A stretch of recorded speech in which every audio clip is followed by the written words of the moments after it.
Hello guys, welcome back. My name is Nathan and today I'm going to be discussing the NHL's 2014 playoff format and how it affects the 2020 draft and the 2020 draft lottery. Now, a few weeks ago, it was pretty much confirmed that the draft would be happening in June, and as the days went by with pretty much no information to talk about, it was pretty much confirmed the NHL was pushing and prioritizing the playoffs, and they finally got that 2014 playoff system done and over with. But we still are pretty much left in the dry with both the 2020 draft and the 2020 draft lottery. We don't know when those are going to happen. We don't know what's going to happen with them. But when it comes to this 2014 playoff system, how does it affect everything, and what is the most likely solution for the draft lottery and the 2020 NHL entry draft? Watch till the end for all the info, rumors, and my opinions, and of course, hit that big red subscribe button for more videos just like this one. Now, with this 2014 playoff system, I've already discussed my thoughts on this and my predictions as well on this channel, but what I haven't really discussed is the implications for both the 2020 draft and the 2020 draft lottery. And we already know how the draft is going to be set up, but we really don't know anything about the draft lottery, when it's going to happen, what we could expect, and how it's even going to work. It was proposed that there would be like Detroit who would get either a confirmed 1 or 2 overall pick, and it seems like that's pretty much gone at this point. Since we have the 24 teams confirmed, we will likely get a new system for this draft lottery. It likely won't be the same as it's been in years past, but very similar. And I think there is 3 different ways that this draft lottery could go. I think the first one, and maybe the most likely, is when we factor in the 2014 playoffs, we still have 15 lottery teams. What I mean by this is we obviously have the 7 teams that missed the playoffs, have them in the draft lottery, but with the qualifying round, aka the first round, teams like the Pittsburgh Penguins and the Montreal Canadiens facing off, let's say the Pittsburgh Penguins were to lose that series and Montreal would go on to the first round. That could technically mean that Pittsburgh would be in a lottery, and I think this is the NHL's way of factoring in those teams. It would really be fantastic for a team like Pittsburgh to somehow be in that lottery and somehow have a chance at Alexis Lafreniere, but I think that's kind of how they balance this whole thing. I'm not the biggest fan of it, but I think it's the most likely scenario. Now, if the NHL were to go in this direction of having any qualification round team, whether they're the top seed or the bottom seed, get a lottery pick if they were to lose, that would set up some interesting results. Now, the top 7 would stay the same. Of course, you have the 7 teams that missed the playoffs. You have Detroit, number 1, Ottawa 2, Ottawa 3 as well, LA, Anaheim, New Jersey, and Buffalo. But after that 7th pick is where it gets really interesting. Again, if every top seed were to lose their qualification round game or series, it would be interesting. You have Vancouver at number 8, which technically they would miss the playoffs if they lost that qualification round because they wouldn't be a part of the top 16, which would mean that they weren't a part of the actual playoffs. Then you have Nashville at number 9, Calgary at number 10,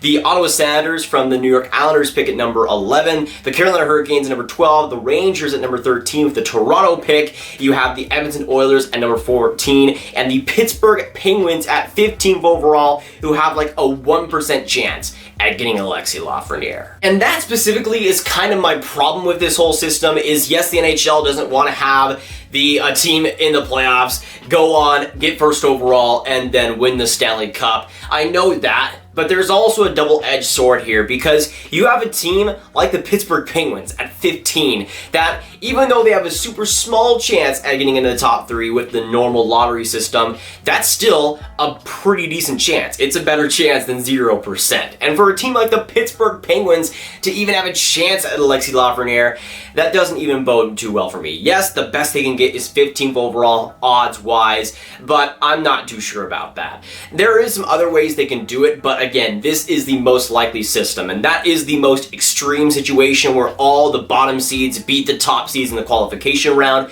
but it is still possible. And if Montreal pulls up a complete upset, the Pittsburgh Penguins will be in the 2020 draft lottery. Now, the second draft lottery system that is, in my opinion, the most unlikely because of what Gary Bettman of the NHL has said so far, but is still a possibility, that being the reverse of the last one I discussed, where the teams that were outside of the normal 16 playoffs would be locked into a draft lottery position, whether they lost in the qualification round or went on to win the Stanley Cup. And there is some good things, some bad things about this.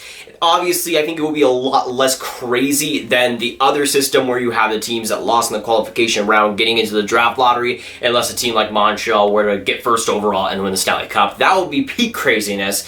But in this situation, you have teams that were outside the playoffs who are guaranteed a top 15 pick. And in that way, I do like it, because you have teams like Montreal, you have teams like Chicago, who in a normal playoffs have no business really being in this situation. And yes, they could go on to win the Stanley Cup, but the likelihood of that actually happening is not all too much. You give these teams that were going to be outside the playoffs anyways, you give them a top 15 pick, because that's where they were going to be if this season was actually normal. And I can see it from that way. It's not ideal for me personally, but I think it's a lot more fair to these teams, especially like Montreal, like Chicago, to have those top 15 picks at the very least. Now, the main problem I have with this is mostly situational, and I think it just depends on what team were to do this. If a team were to get the first overall pick and win the Stanley Cup or something. But if we're actually looking at a team like a Montreal or Chicago or a team like Arizona, Minnesota, or Vancouver, teams that were on the cusp or just barely into the playoffs, if they were to somehow, some way, get the first overall pick and somehow win the Stanley Cup. Firstly, if a team like Montreal were to win the Stanley Cup, especially with how the playoffs are set it up, you have the qualification round, first round, second round, third round, and then the Stanley Cup. That is a lot of games to play. And sure, there is going to be some rustiness here and there, and I think there will be a fair share of upsets. I think a team like Montreal, if they were to go all the way, would deserve a Stanley Cup. I don't think there would be an asterisk on that thing. Because if they were to go through 5 different rounds and still somehow win this Stanley Cup, I would think that would be deserved. So at the same time, although sure, them being guaranteed a 15 overall pick is great for them, at the same time, if they win the Stanley Cup, they're a pretty good hockey team, and I don't think they need Alexis Lafreniere if they're going to win a Stanley Cup this season. Then you go on to the third lottery system, and I think this is more likely than the second one, maybe not as much as the first, but a lottery system that is playing it pretty safe here, which for the NHL is kind of what they do sometimes. That being the 7-team lottery system. This would mean that the 7 teams that miss the playoffs would be the only teams to be involved in the lottery, whether it be the first, second, or third overall pick, the only teams that can move up or move down. And this is easily, in my opinion, the most boring option, but an option that the NHL could pursue. I mean, you have the complaints of the second option, where you could have a team like Montreal going and win the Stanley Cup and getting the first overall pick, but you also have the complaints in the first system, where you have a team like Pittsburgh that could be out in the qualification round and have a chance at Alexis Lafreniere.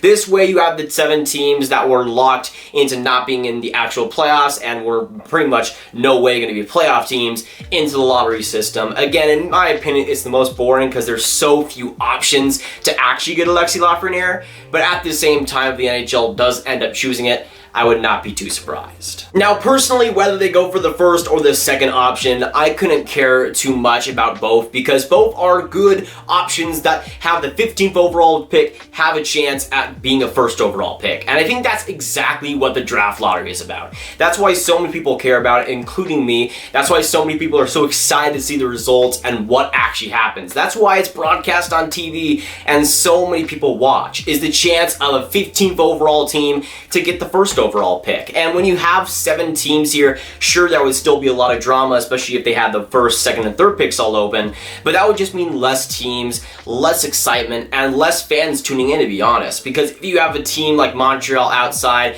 even if they were to be beat in the qualification round, even if they were beat and they wouldn't be allowed to be in the draft lottery, that would kind of suck for Habs fans, just saying, because they wouldn't even have a chance at Alexis Lafreniere if that were the case, and they wouldn't even be making the actual playoffs. So to me, it's kind of the worst of both worlds, because you only have 7 teams there, not too much excitement, and for pretty much like 70% of the rest of the NHL, there's not that much reason to watch, which for me is a real deal breaker. Now, I know there's quite a few people that don't really like the draft lottery system, but to me, the randomness of it, the chaoticness of it, and all the odds, all the craziness, that's exactly why I love the draft lottery. That's exactly why I love watching it, live streaming recently for you guys every single year. It's always a great event for the 15 fan bases that are in that whole thing. And yes, Sure, I would say maybe 40% of the NHL doesn't quite care for it too much because it doesn't involve them. I think that's a lot better than having 70% of the NHL